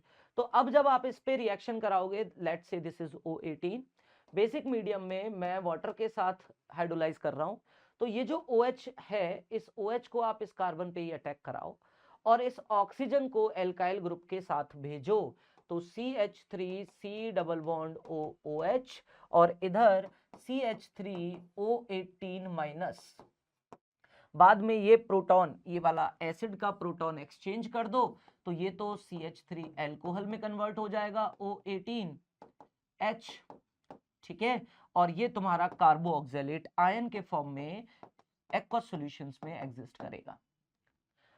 तो ये मेथड्स थे प्रिपरेशन के, कार्बोक्सिलिक एसिड्स को हमने प्रिपेयर किया, आप इसका स्क्रीनशॉट लें और फिर हम कहानी को आगे बढ़ाते हैं। ठीक है, नेक्स्ट आगे आ जाओ, आगे आ जाओ। तो देखो हमारे पास क्या है, ये क्वेश्चंस हैं जो आपको अटेम्प्ट करने भैया क्लास के बाद, कोई प्रॉब्लम रहेगी तो बात करेंगे। ठीक है, नेक्स्ट हमारे पास है फिजिकल प्रॉपर्टीज। तो देखो फिजिकल प्रॉपर्टीज बड़ी ही आसान है कार्बोक्सिलिक एसिड्स की। पहली बात तो कार्बोक्सिलिक एसिड्स में ऑक्सीजन हाइड्रोजन बॉन्ड है जिसकी वजह से ये हाइड्रोजन बॉन्डिंग कर सकते हैं, हाइड्रोजन बॉन्डिंग। और अगर हाइड्रोजन बॉन्डिंग हो रही है तो फिर यहाँ मेल्टिंग पॉइंट्स, बॉइलिंग पॉइंट्स काफी ज्यादा होंगे, अच्छे खासे मेल्टिंग बॉइलिंग पॉइंट्स आपको देखने को मिलेंगे अगर हाइड्रोजन बॉन्डिंग हो रही है तो। और अच्छी खासी हाइड्रोजन बॉन्डिंग होती है भाई। देखो दो, अगर मैं एसिटिक एसिड की बात करूं तो डाइमर के फॉर्म में ये एग्जिस्ट करता है एसिटिक एसिड, ठीक है, दोनों तरफ से हाइड्रोजन बॉन्डिंग होती है, तो ये दो मॉलिक्यूल तो कभी अलग होते ही नहीं है भाई, ठीक है ना। ए प्रोटिक अगर सॉल्वेंट है, ए प्रोटिक ईथर हुआ, तुम्हारा बेंजीन हुआ, तो ए प्रोटिक अगर सॉल्वेंट है तो वहां ये डाइमर की तरह ही एग्जिस्ट करते हैं, दो मॉलिक्यूल साथ में, वेपर फेज में भी इवन आप इन्हें हीट करोगे तब भी अलग नहीं होने वाले, काफी अच्छी हाइड्रोजन बॉन्डिंग है, ठीक है। तो इनका बॉइलिंग पॉइंट अच्छा खासा होता है। इसके अलावा वाटर में सॉल्युबल होते हैं, 4 कार्बन एटम तक के कार्बोक्सिलिक एसिड पानी में डिसॉल्व हो जाते हैं आराम से। उसके बाद 4 के बाद अगर आप 5-6 कार्बन बढ़ाते जाओगे कार्बोक्सिलिक एसिड में तो ठीक है, मैं मानता हूं थोड़ी प्रॉब्लम आएगी डिसॉल्व करने में, बट 4 कार्बन तक तो बहुत अच्छी सॉल्युबिलिटी देखने को मिलेगी। एक बार रीडिंग करके देखना क्या ये बात कहीं इसने लिखी है कि नहीं भाई। खैर, तो एक सेकेंड, लिखी हुई है, देखो मिल गई हमें ही। तो 4 कार्बन एटम्स तक, 4 कार्बन एटम्स तक तो बढ़िया सॉल्युबिलिटी होती है हाइड्रोजन बॉन्ड बनने की वजह से, लेकिन सॉल्युबिलिटी डिक्रीज होती है with increasing number of carbon. और हायर कार्बोक्सिलिक एसिड 10, 12, 14 अगर कार्बन पहुंचा दिए तो वो प्रैक्टिकली इनसॉल्युबल होते हैं वाटर के अंदर। ठीक है, तो बॉइलिंग पॉइंट्स वगैरह बढ़ते हैं जब आप क्या करते हो, कार्बन का नंबर बढ़ाते हो, मॉलिक्यूलर मास बढ़ाते हो। नेक्स्ट जो हम लोग डिस्कस कर रहे हैं वो है इनके केमिकल रिएक्शंस को। तो केमिकल रिएक्शंस में हम थोड़ा सा देखें कि भाई कुछ तो केमिकल रिएक्शंस होंगे जिसमें हम O और H बॉन्ड जो है कार्बोक्सिलिक एसिड का, इसको ब्रेक करेंगे, तो इसमें एसिडिक नेचर की बात होगी। और अच्छी बात यह है कि हम एसिडिक नेचर को पहले भी कई बार एल्कोहल में, उससे पहले GOC में मैं एसिडिक नेचर को काफी डिटेल में डिस्कस कर चुका हूं भाई, कि कैसे हम -I -M -H से एसिडिक स्ट्रेंथ बढ़ाते हैं और +I +M +H acidic strength को कम करते हैं। तो काफी डिटेल में वो डिस्कशन हो चुका है, थोड़ी सी बात हो जाएगी यहाँ पर भी। तो एक तो हम O और H का बॉन्ड तोड़ेंगे, दूसरी ऐसी रिएक्शंस होंगी जिनमें ये पूरा ऑक्सीजन कार्बन का बॉन्ड तोड़ा जाएगा, जो कि काफी मुश्किल से टूटा करेगा क्योंकि रेजोनेंस स्टेबलाइज है। और कुछ ऐसे रिएक्शंस होंगे जिनमें ये पूरा ग्रुप इन्वॉल्व होगा। तो 3 टाइप से डिवाइड कर रहे हैं, चलो डिस्कस करते हैं। सबसे पहले हम बात करते हैं एसिडिटी की। तो अगर हम कार्बोक्सिलिक एसिड्स का रिएक्शन कराते हैं बेटा मेटल से, एक्टिव मेटल से या बेसिस से, तो आपको रिएक्शन देखने को मिलता है। इसी में देखें, सोडियम से जब आप रिएक्शन कराओगे, दिस इज सोडियम, तो आपको सॉल्ट मिलेगा और साथ में हाइड्रोजन गैस मिलेगी। ठीक है, बैलेंस इसने कर रखा है 2 लगा के, तो हम हाफ को हटा देते हैं। ठीक है, NaOH से रिएक्शन कराओगे, एसिड बेस रिएक्शन है, वाटर मिलेगा। बाइकार्बोनेट से रिएक्शन कराओगे, CO2 इवॉल्व होगी, ये डिटेक्शन टेस्ट भी है। ठीक है, कभी आप जो है लैब में जाएंगे तो कार्बोक्सिलिक एसिड्स के लिए डिटेक्शन टेस्ट है, जिसमें हम सोडियम बाइकार्बोनेट से रिएक्शन कराते हैं तो बबल्स दिखते हैं हमें, किसके, कार्बन डाइऑक्साइड के। अब देखो एसिडिटी की बात करें तो ये एसिडिक इसलिए होता है क्योंकि H निकलने के बाद जो आयन बनता है कार्बोक्सिलेट आयन, वो रेजोनेंस स्टेबलाइज्ड होता है। अगर मैं कार्बोक्सिलिक एसिड की बात करूं तो जब आप H को हटा दोगे तो जो कार्बोक्सिलेट आयन बनता है इट इज रेजोनेंस स्टेबलाइज, और दो इक्वली कंट्रीब्यूटिंग इसके रेजोनेटिंग स्ट्रक्चर्स बनते हैं, तो बड़ी अच्छी बात है भाई ये। ठीक है, इक्वली कंट्रीब्यूटिंग अगर स्ट्रक्चर्स बन रहे हैं तो अच्छा खासा एसिडिक होता है कार्बोक्सिलिक एसिड।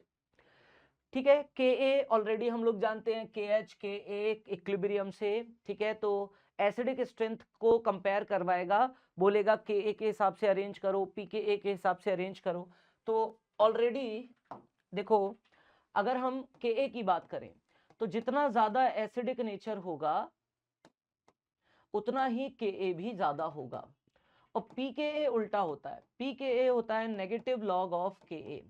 ये सब इक्विलिब्रियम की बातें 11th क्लास की। तो जितना ज्यादा एसिडिक स्ट्रेंथ होगी pKa उतना ही कम होगा, इतना ध्यान रखना, उल्टा होता है।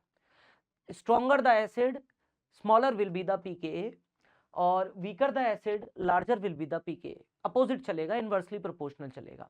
इसके अलावा हम ये भी जानते हैं भाई अपने प्रीवियस चैप्टर्स के नॉलेज से कि अगर इलेक्ट्रॉन विड्रॉइंग ग्रुप लगाया जाए, जैसे -M -H -I, ठीक है, कौन कौन से इलेक्ट्रॉन विड्रॉइंग ग्रुप्स होते हैं, CF3 ये आपका इलेक्ट्रॉन विड्रॉइंग है, NH2OH ये सब इलेक्ट्रॉन विड्रॉइंग ग्रुप्स हैं।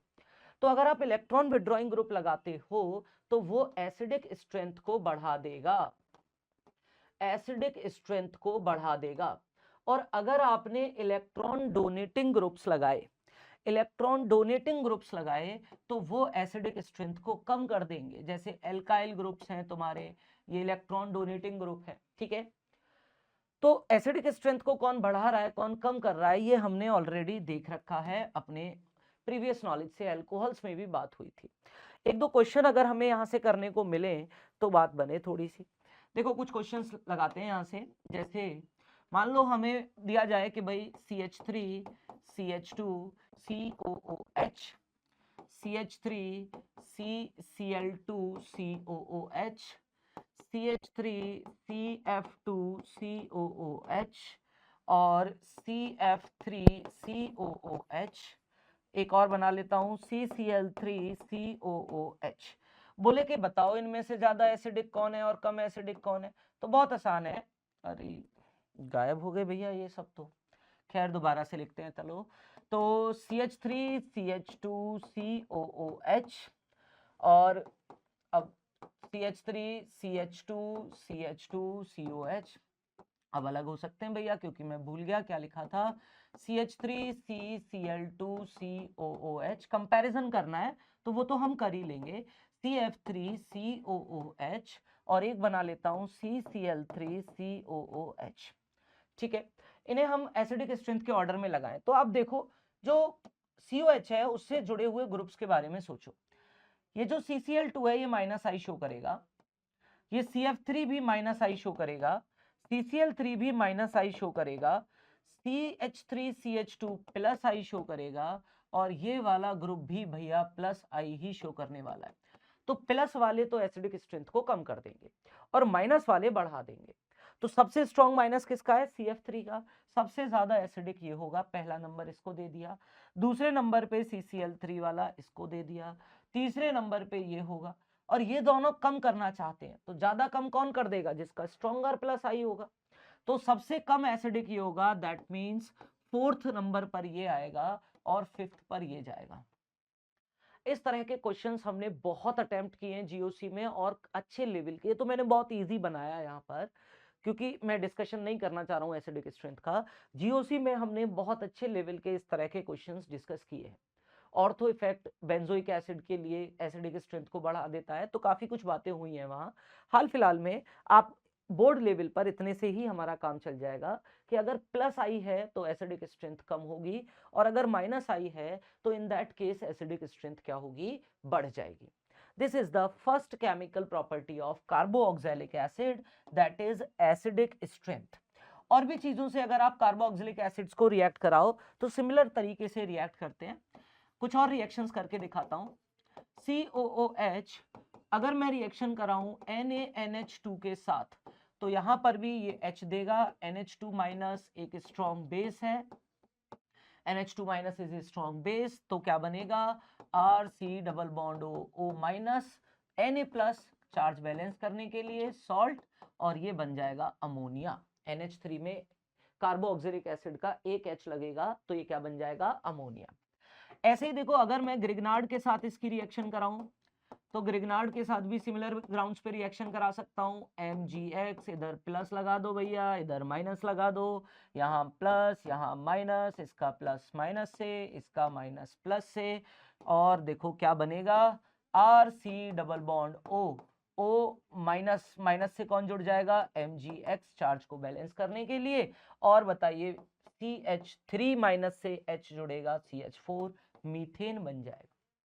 इस रिएक्शन का नाम भी था, अगर किसी को याद आता है तो ज़ेरेविटनॉफ रिएक्शन इसको कहते हैं। ठीक है, हालांकि नाम याद मत रखना, एनसीईआरटी ने नहीं लिख के दिया तो मुझे नहीं लगता आपके बोर्ड एग्जाम्स में पूछा जाएगा, बट ठीक है। ये रिएक्शंस भी शो कर रहे हैं कार्बोऑक्सैलिक एसिड की एसिडिक स्ट्रेंथ को। तो मेटल से रिएक्ट कराया, हाइड्रोजन निकली। ठीक है, बाइकार्बोनेट से कराया, CO2 वाटर मिला। बेस से कराया, वाटर मिला। एसिड के रिएक्शन है ये सब। NaNH2 से कराओगे अमोनिया मिलेगा, ग्रिग्नार्ड रिएजेंट से कराओगे तो एल्काइल एल्केन्स मिलेंगे। ये सारी एसिडिक नेचर को शो कर रही हैं रिएक्शंस। फिर एसिडिक नेचर के कंपैरिजन के क्वेश्चंस आते हैं जो कि हम इफेक्ट यूज करके ही सॉल्व करेंगे। आगे बढ़ाते हैं कहानी को और चलते हैं सेकंड प्रॉपर्टी की तरफ। ये दे रखा है कुछ एसिडिक स्ट्रेंथ का ऑर्डर दे रखा है, तो बहुत इजीली आप इसे कोई रटने वटने की जरूरत नहीं है। ये आपके इफेक्ट हैं। एसिडिक ऑर्डर को सबसे ज्यादा CF3 बढ़ाएगा, NO2 CN ये सब -I शो करने वाले ग्रुप्स हैं। तो ये एसिडिक स्ट्रेंथ के ऑर्डर में दे रखा है, याद करने की कोई जरूरत नहीं है, मौके पर ही सॉल्व कर लेना, ठीक है। बेंजोइक एसिड की स्ट्रेंथ कौन बढ़ाएंगे, electron withdrawing groups, ortho para पे लगेंगे तो बड़ी अच्छी बात है, प्लस एम माइनस एम वाले, तो ऑर्थो पैरा पर आपको क्या मिलता है बोलो, मीजोमेरिक इफेक्ट मिलता है, और मेटा पोजीशन पर हमें इंडक्टिव मिलता है। तो ये एसिडिक स्ट्रेंथ की काफी बातें हमारी जीओसी में हुई, यहां से भी एक क्वेश्चन बोर्ड में फिक्स है, एसिडिक स्ट्रेंथ का क्वेश्चन आएगा। तो आज की क्लास के बाद पहली फुर्सत में भैया उन क्वेश्चंस को लगा लेना एनसीईआरटी के जो भी एसिडिक स्ट्रेंथ के क्वेश्चंस हैं, ठीक है। कोई डाउट आएगा तो आप कमेंट करने के लिए वेलकम है भाई। इसके बाद हम दूसरी रिएक्शन देख रहे हैं जिसमें COH बॉन्ड को हम तोड़ेंगे, और इसमें सबसे पहला रिएक्शन है फॉर्मेशन ऑफ एनहाइड्राइड।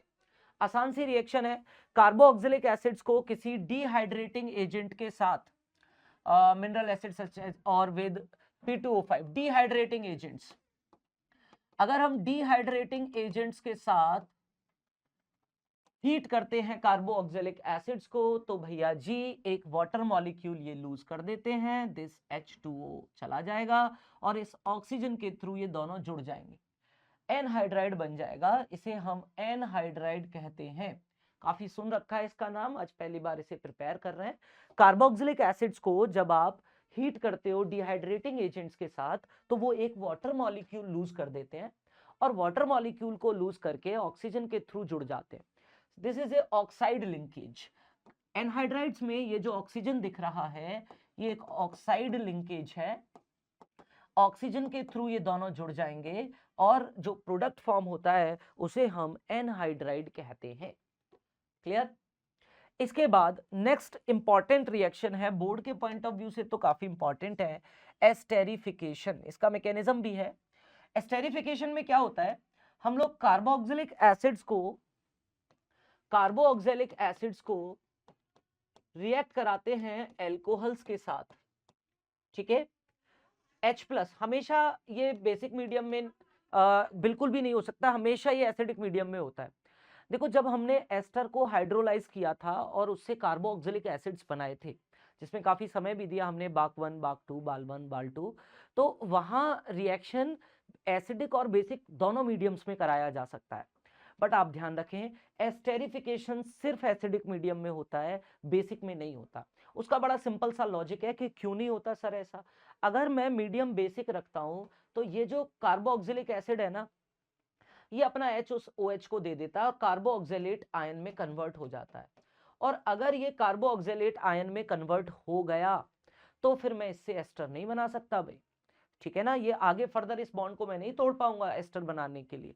तो एस्टेरिफिकेशन ऑलवेज किस में होता है, एसिडिक मीडियम में ही होता है। करा के दिखाता हूं तुम्हें, एक सेकेंड। तो सबसे पहले रिएक्शन से मिलने, रिएक्शन है RC double bond OOH, reaction करा रहा हूं इसका किसके साथ, एल्कोहल के साथ R' इस तरह से। और तुम्हें एस्टर कैसे बनाना है उसके लिए जुगाड़ सुन लो। सबसे पहले तो जुगाड़ ये है, एल्कोहल का OH और एल्कोहल का H और कार्बोक्सिलिक एसिड का OH, एल्कोहल का H और कार्बोक्सिलिक एसिड का OH निकाल दो वाटर के फॉर्म में, और बाकी चीजों को जोड़ दो, RC डबल बॉन्ड OR', ये जो चीज बनी है इसे एस्टर कहते हैं। एसिडिक मीडियम में ये रिएक्शन कराई जाती है, ठीक है। कैसे होता है, तो बड़ा इंटरेस्टिंग सा इसका मैकेनिज्म है, और काफी डिटेल में हमें एनसीईआरटी नहीं दे रखा है, तो हम इसी को डिस्कस कर लेते हैं भैया, ठीक है। तो रिएक्शन कैसे होती है, reaction starts with acidic medium में जो H+ है वो अटैक करेंगे ऑक्सीजन पर, प्रोटोनेट, तो ये ऑक्सीजन जो है प्रोटोनेट हो जाएगा, ये इस H को गेन करके ये ऑक्सीजन प्रोटोनेट हो गया। अब प्रोटोनेट हो गया तो इस ऑक्सीजन पे आ जाएगा पॉजिटिव चार्ज, तो ये परेशान हो जाएगा भाई, अपनी गलती का एहसास होगा, लेकिन रिएक्शन बैकवर्ड नहीं जा सकता, ये हाइड्रोजन से दोबारा अपने इलेक्ट्रॉन नहीं छीन सकता। क्यों नहीं छीन सकता, क्योंकि मीडियम एसिडिक है, तो भाई गलती तो हो गई। अब इलेक्ट्रॉन देने के बाद ऑक्सीजन पे पॉजिटिव चार्ज आ जाएगा, जो कि ऑक्सीजन को बिल्कुल अच्छा लगेगा नहीं, because it is A electronegative element. अब वापस हाइड्रोजन से छीन नहीं सकता क्योंकि मीडियम में H+ इतने ज्यादा हैं कि ये रिएक्शन फॉरवर्ड ही जाएगा, बैकवर्ड जाएगा ही नहीं। रिएक्टेंट इतना ज्यादा है कि ये रिएक्शन फॉरवर्ड जाएगी ओनली। तो क्या करे भाई, तो एक दूसरा रास्ता चूज करेगा। ये क्या करेगा, ये जो डबल बॉन्ड के इलेक्ट्रॉन्स थे उन्हें अपनी तरफ शिफ्ट कर लेगा अपनी तसल्ली के लिए। तो खुद तो न्यूट्रल हो जाएगा OH, और एक OH पहले से जुड़ा हुआ था इस तरीके से इसके पास, लेकिन ये कार्बन पे आ जाएगा पॉजिटिव चार्ज। ध्यान से सुनते चलना भैया, इस कार्बन पर पॉजिटिव चार्ज जनरेट हो जाएगा इलेक्ट्रॉन ऊपर जाने की वजह से। अब इस पॉइंट पर एंट्री होगी एल्कोहल की। एल्कोहल जो है, एल्कोहल R-OH ऑक्सीजन के साथ इलेक्ट्रॉन पेयर लेके चल रहा है।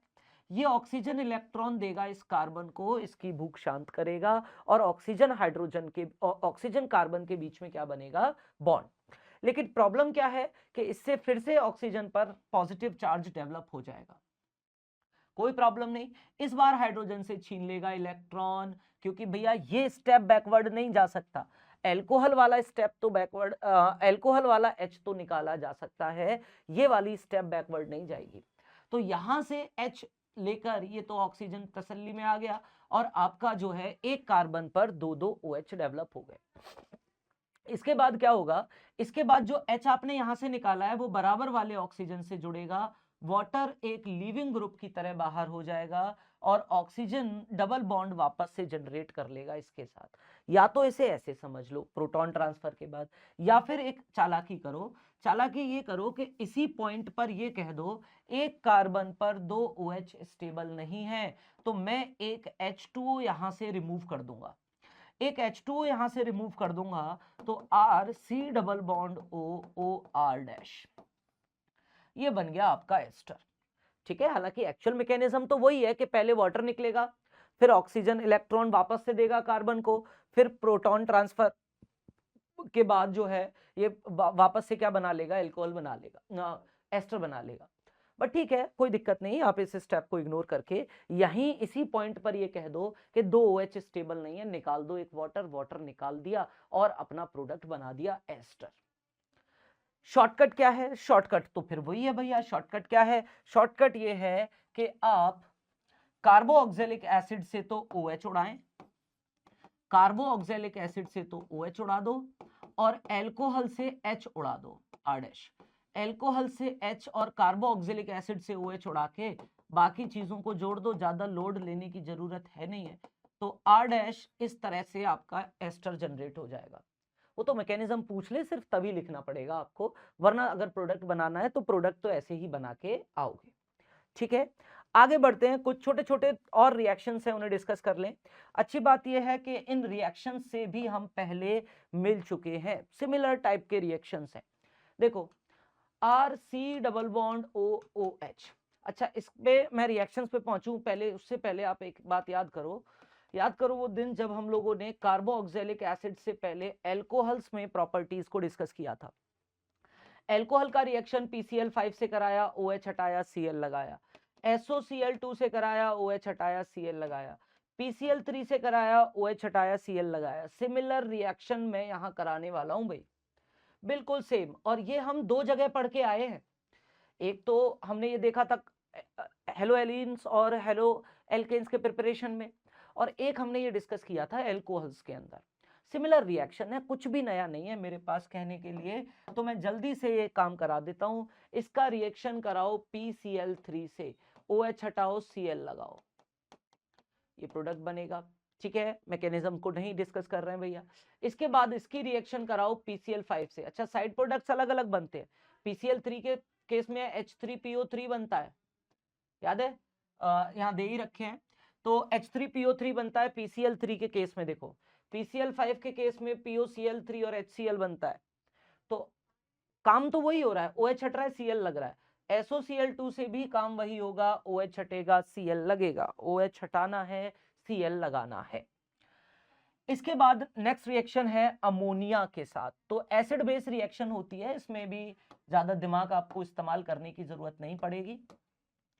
तो देखो, अगर मैं कार्बोऑक्जेलिक एसिड की रिएक्शन कराता हूं अमोनिया के साथ, तो अमोनिया ठहरा बेस, कार्बोऑक्जेलिक एसिड है, एसिड बेस रिएक्शन करा दो, सॉल्ट बन जाएगा।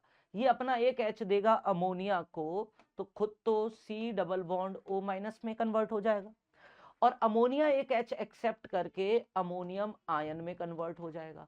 दोनों प्लस माइनस सॉल्ट की तरह खुशी खुशी भैया जीवन बिता सकते हैं, अंटिल आप इसे हीट कर दो। अगर आपने इसे हीट कर दिया तो ये एक वाटर मॉलिक्यूल लूज कर देगा, एक वाटर लूज कर देगा, तो एक ऑक्सीजन 2 हाइड्रोजन हटा दो और ये अमाइड में कन्वर्ट हो जाएगा। This is amide. तो हमने क्या सीखा? हमने सीखा कि कार्बोक्सिलिक एसिड को अमोनिया से रिएक्ट कराएं तो पहले अमोनियम सॉल्ट बनता है सर, और फिर अमोनियम सॉल्ट को हीट किया जाए तो फाइनली अमाइड बनते हैं। अब इसी रिएक्शन को अगर मैं पिथैलिक एसिड पर करा दूं तो पिथैलीमाइड बनता है, जो कि बड़ा इंपॉर्टेंट है क्योंकि अगले चैप्टर में भी मैं उसे यूज करूंगा अमाइंस में प्रिपरेशन करने के लिए 1 डिग्री अमाइंस का। तो वो रिएक्शन भी एनसीईआरटी ने दे रखी है, एक बार देख लेते हैं। तो देखो क्या हो रहा है यहां पर।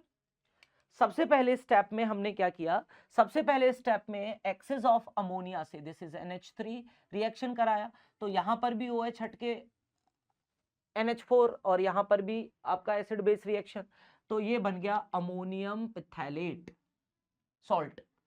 हीट किया तो यहां से भी एक वाटर गायब करो और यहां से भी एक वाटर गायब करो, बन गया पिथैलेमाइड।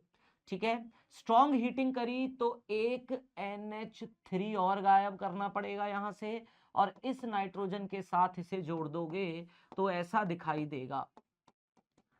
इस नाइट्रोजन के साथ जब इसे जोड़ दोगे तो ऐसा दिखाई देगा। ये जो चीज बनी है इसे पिथैलीमाइड कहते हैं। एक ए और आई का अंतर है, ये पिथैलेमाइड है और ये पिथैलीमाइड है। स्ट्रॉन्ग हीटिंग से बनी है। आगे मैं पिथैलीमाइड को यूज करूंगा गैब्रियल पिथैलीमाइड सिंथेसिस में, जहां हम 1 डिग्री के अमाइंस बनाया करेंगे। ओके, तो ये भी रिएक्शन है अमोनिया का ही सिमिलर। नेक्स्ट और लास्ट में देखो हमारे पास छोटी छोटी कुछ और रिएक्शंस बची हैं जो हम इधर उधर कहीं ना कहीं देखते हुए आए हैं। एक रिएक्शन है जो हमने अब तक नहीं देखी है, लास्ट में हेल्वोल्हार्ड-ज़िलिंस्की की रिएक्शन है, उसको हम लोग डिस्कस करेंगे शॉर्ट में, HVZ उसे कहा जाता है। रिएक्शन से मिल लेते हैं, तो मैं रिडक्शन करा रहा हूं। देखो वैसे तो कार्बोक्सिलिक एसिड्स का ना रिडक्शन काफी मुश्किल होता है, they are hard to reduce, लेकिन जो अच्छे रिड्यूसिंग एजेंट्स होते हैं वो इन्हें रिड्यूस कर सकते हैं। जैसे अगर मैं लिथियम एल्यूमिनियम हाइड्राइड यूज करता हूं या B2H6 यूज करता हूं, लिथियम एल्यूमिनियम हाइड्राइड यूज करते हैं या B2H6 जो है वो आप यूज कर लो, तो आप इसे किस में कन्वर्ट कर सकते हो, एल्कोहल्स में। किसमें? एल्कोहल्स में हम इसे कन्वर्ट कर सकते हैं। यहीं अगर कार्बोक्सिलिक एसिड्स को HI रेड फास्फोरस से रिड्यूस कराया जाए, रिएक्शन आपको 11th में मिलती थी, मैं यहां मेंशन कर दे रहा हूं। कार्बोक्सिलिक एसिड्स को HI रेड फास्फोरस से अगर आपने रिड्यूस कराया तो ये एल्केन बनता है। क्या बनता है? एल्केन। बायोमोलिक्यूल्स में भी आएगी, इसीलिए यहां भी मैंने थोड़ा सा दिखा दिया आपको। तो लिथियम एल्यूमिनियम हाइड्राइड से रिड्यूस किया, ठीक है, तो लिथियम एल्यूमिनियम हाइड्राइड से अगर हमने रिड्यूस किया तो एल्कोहल बना लेंगे हम, ठीक है, और अगर हमने HI रेड फास्फोरस से रिड्यूस किया तो हम एल्केन्स बनाएंगे। सोडियम बोरोहाइड्राइड से रिड्यूस नहीं कर सकता, NaBH4 इसे रिड्यूस नहीं कर सकता, ये एक माइल्ड रिड्यूसिंग एजेंट है, तो कार्बोक्सिलिक एसिड्स को तो ये रिड्यूस नहीं कर पाता है भाई। क्लियर? ऐसे ही एक और 11th की रिएक्शन है, मिल लेते हैं, कोई बड़ी बात नहीं है भाई, डी कार्बोक्सिलेशन। तो डी कार्बोक्सिलेशन में हम क्या करते हैं, 11th में इसका मैकेनिज्म बताया जाता है, फिलहाल तो रिएक्शन ही याद रखनी है। तो ये जो डी कार्बोक्सिलेशन है इसमें आप सोडा लाइम के साथ हीट करते हो कार्बोक्सिलिक एसिड्स को। सोडा लाइम बोले तो NaOH CaO प्लस हीटिंग, ये CO2 बाहर कर दो और एल्केन बना लो। एक कार्बन कम वाला एल्केन मिलता है इसमें, एक कार्बन कम एल्केन मिलता है जो कि कार्बोक्सिलिक एसिड से एक कार्बन कम है, तो कन्वर्जेंस में कहीं यूज होगी। इसे हम सोडा लाइम डी कार्बोक्सिलेशन कहते हैं या सिंपली डी कार्बोक्सिलेशन भी कहा जाता है। एल्केन के मेथड ऑफ प्रिपरेशन में था 11th क्लास के अंदर। ओके, ऐसे ही कोल्बे इलेक्ट्रोलाइसिस था एक, थोड़ा सा बता देता हूं, यहाँ पे नाम आ गया है तो कोलबे इलेक्ट्रोलाइसिस में भी हमें एल्केन्स मिलते थे, ठीक है। देखो याद कराता हूं क्या था। लेट्स से मेरे पास एक कार्बोक्सिलिक एसिड है CH3COOH, और मैं इसे NaOH के साथ इलेक्ट्रोलाइज कर देता हूं एक्वस मीडियम में। इलेक्ट्रोलाइसिस मैंने इसका कर दिया, तो इसमें हमें एल्केन्स मिलते थे। और एल्केन बनाने की जुगाड़ क्या बताई थी अगर आपको याद हो तो, कि भाई COOH को हटा के फ्री रेडिकल बना लो CH3 पॉजिटिव, और ऐसे दो फ्री रेडिकल्स बना के उन्हें आपस में जोड़ दो एल्केन बनाने के लिए। हालांकि प्रॉपर मैकेनिज्म तो 11th में चला गया, but yes this is also decarboxylation, sort of decarboxylation, जिसमें हम एक COOH ग्रुप को रिमूव कर रहे हैं। बट यहाँ जो एल्केन बन रहा है वो सिमिलर पैटर्न से बन रहा है। यहाँ पर फ्री रेडिकल पहले बनाना है, और यहाँ ऐसा कुछ नहीं था, डीकार्बोक्सिलेशन में ऐसा कुछ नहीं था। डीकार्बोक्सिलेशन में ना आपको सिंपली ये CO2 गायब करना होता है। आप इस CO2 को हटाओ और सीधा सीधा प्रोडक्ट बना दो डीकार्बोक्सिलेशन में।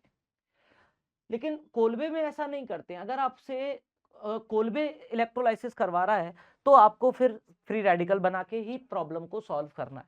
ये COH हटा दो, फ्री रेडिकल बना के दो एक जैसे फ्री रेडिकल बना के उन्हें जोड़ दो।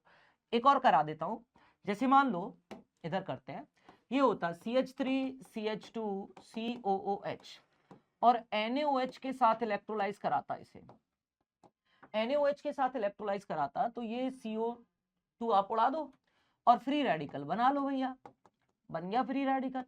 ऐसे दो फ्री रेडिकल बनाओ और उन्हें धाए से जोड़ दो तो बन जाएगा ब्यूटेन। क्या बन जाएगा? ब्यूटेन। तो बड़ा ही आसान है। तो इलेक्ट्रोलाइसिस में अलग तरीके से हम जाएंगे प्रोडक्ट बनाने के लिए, जबकि डीकार्बोक्सिलेशन में डिफरेंट होता है। ये CO2 हम हटा के डायरेक्टली क्या बना देते हैं? एल्केन। यहाँ फ्री रेडिकल्स नहीं जाते। ओके, तो ये दो रिएक्शंस और कार्बोक्सिलिक एसिड के। एक लास्ट रिएक्शन, सेकंड लास्ट मुझे कहना चाहिए, हैलोजिनेशन। तो देखो रिएक्शन है हेल-वोल्हार्ड-ज़िलिंस्की रिएक्शन, शॉर्ट में इसे HVZ कहा जाता है। रिएक्शन है अल्फा हाइड्रोजन को सब्स्टिट्यूट करना हैलोजन से। तो देखो जब आप कार्बोक्सिलिक एसिड्स को हैलोजन्स के साथ रिएक्ट करते हो, हैलोजन क्लोरीन या ब्रोमीन ही लेना है, फ्लोरीन या आयोडीन नहीं भाई। तो हैलोजन्स के साथ जब हम रिएक्ट करते हैं रेड फास्फोरस के प्रेजेंस में, तो भैया फॉलोड बाय हाइड्रोलिसिस हमें जो है अल्फा कार्बन पर COOH की अल्फा कार्बन पर हैलोजन का सब्स्टिट्यूशन दिखाई देता है। This reaction is called Hell Volhard Zelinsky reaction. इस रिएक्शन को हम हेल-वोल्हार्ड-ज़िलिंस्की रिएक्शन कहते हैं भाई। ठीक है, सब्स्टिट्यूशन है एक तरह से, सब्स्टिट्यूशन एक अल्फा हाइड्रोजन का हैलोजन के साथ। फास्फोरस का यूज ये है कि फास्फोरस जो हाइड्रोजन निकल रहा है उसको PH3 में कन्वर्ट करता है ताकि वापस रिएक्शन ना जाए। खैर आपको मैकेनिज्म याद नहीं करना, ये रिएक्शन डायरेक्टली याद रखनी है। This is HVZ, Hell Volhard Zelinsky reaction. ठीक है, लास्ट हम इसका इलेक्ट्रोफिलिक बेंजोइक एसिड का इलेक्ट्रोफिलिक सब्स्टिट्यूशन करा सकते हैं, जो कि एक अच्छा आइडिया तो नहीं है, क्योंकि COOH जो ग्रुप है वो +M शो करता है, -M शो करता है, जिसकी वजह से वो इलेक्ट्रॉन विड्रॉइंग ग्रुप है। ये इलेक्ट्रॉन से इधर, ये ठीक है। तो इलेक्ट्रोफाइल जो सब्स्टिट्यूट आप करा रहे हो अच्छा आइडिया नहीं है। एल्डिहाइड और कीटोन्स की ही तरह यहाँ भी सब्स्टिट्यूशन इजीली नहीं होते, और डीएक्टिवेटिंग होने के साथ साथ ये जो ग्रुप है, ये ग्रुप डीएक्टिवेटिंग होने के साथ साथ मेटा डायरेक्टिंग होता है। तो जो ग्रुप रिएक्शन आप करा रहे हो वो रिएक्शन बोलो मेटा पोजीशन पर होते हैं।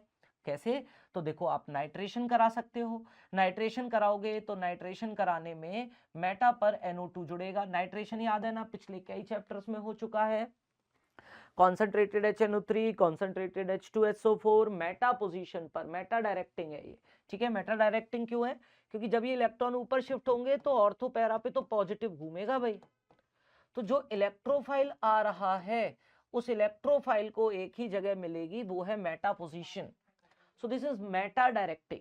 कैसा है? मेटा डायरेक्टिंग है। इधर आ जाओ, हेलोजिनेशन करा सकते हो, Br2FB किसी भी लुईस एसिड की प्रेजेंस में, तो मेटा पर ब्रोमिनेशन हो जाएगा। तो आज हम लोगों ने कार्बोक्सिलिक एसिड्स को डिस्कस किया भाई, उनके मेथड्स ऑफ प्रिपरेशन को डिस्कस किया और उनकी केमिकल प्रॉपर्टीज को डिस्कस किया। एस्टेरिफिकेशन काफी इंपॉर्टेंट है। इसके अलावा यूजेस की बात करें तो rubber, textile, dyeing, leather industry, electroplating, इन सब जगह इसका मीथेनोइक एसिड का यूज होता है। Ethanoic acid as a solvent use करते हैं हम विनेगर फूड फैक्ट्री में। तो ये सब इनके यूजेस हैं, है ना, पढ़ने और फिर भूल जाने, कोई नहीं पूछता। तो ये जो क्वेश्चंस हैं भैया, इन क्वेश्चंस को आप लगाएंगे, काफी क्वेश्चंस हैं इस चैप्टर में। कोई प्रॉब्लम रहेगी तो you are free to ask, आप कमेंट करें और पूछें भैया। क्वेश्चंस लगाने के बाद नेक्स्ट वीडियो में हम अमाइंस को कवर करेंगे। Thank you very much, bye.